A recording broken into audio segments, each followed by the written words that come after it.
Before starting any MSB product repair, there are a few crucial tips to keep in mind. When touching any circuit boards or electrical components, it is always best to touch the chassis of the product first or use an ESD-safe work surface or grounding bracelet to prevent any electrostatic discharge from harming the product. It is important to keep track of all hardware throughout the build process to prevent any loose hardware from getting left inside the unit. Also, keep in mind that there is a variety of hardware used in each product. Some products use soft nylon screws to prevent unwanted electrical connections. These screws are delicate and can cross-thread very easily. Other products have crucial heat-sensitive devices. If over-tightened, they can crack and shorten the life of the product. Pay careful attention to what type of hardware is being used and how it is being used when disassembling your product. Start by flipping the unit over and removing the 12 632 screws and lock washers using a 7/64 Allen driver. It is important to keep track of all of the hardware during the repair process.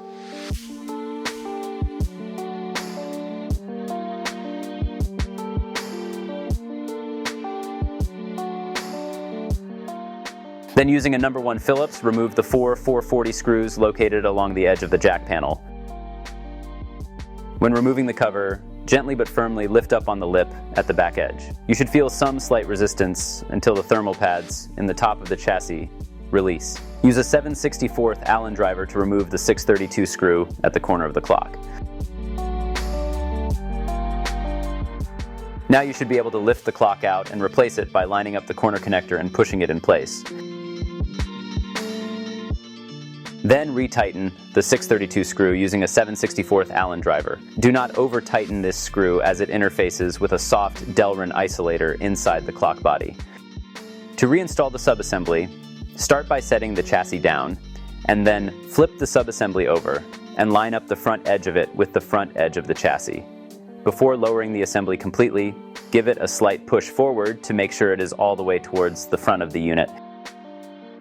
Now use a 7/64 Allen driver to reinstall the 12 632 screws and lock washers.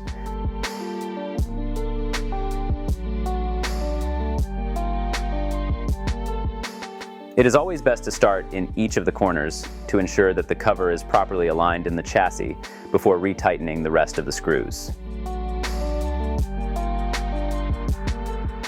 Then use a No. 1 Phillips to remove the 8 256 screws along the connectors.